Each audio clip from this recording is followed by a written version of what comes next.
9 dekabr Korrupsiyaga qarshi kurash kuni munosabati bilan O'zbekiston Milliy banki aksiyadorlik jamiyati viloyat bosh boshqarmasida seminar bo'lib o'tdi.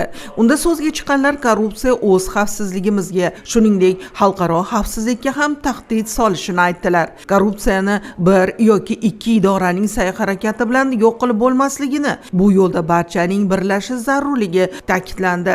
Davlat xizmatchilarining huquqiy ongi va madaniyatini yuksaltirib borish, ularda korrupsiya va boshqa huquqbuzarliklarga nisbatan murosasizlik munosabatini shakllantirish muhim deyildi muloqotda.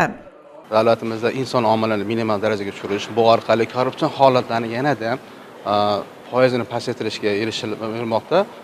Shu qatorda bu O'zbekiston Respublikasidagi mavjud barcha banklarda ham inson omilini minimal darajaga tushirish orqali erishilmoqda. Korrupsiyaga qarshi kurashishni barcha xalq amalga oshirsa, o'ylaymizki, kelajakda har bitta tashkilot muassasa yuqorida aytganimizdek o'zining misol uchun o'rnini egallaydi va boshqa shu muassasa organlariga xalqni ishonch ortib boradi.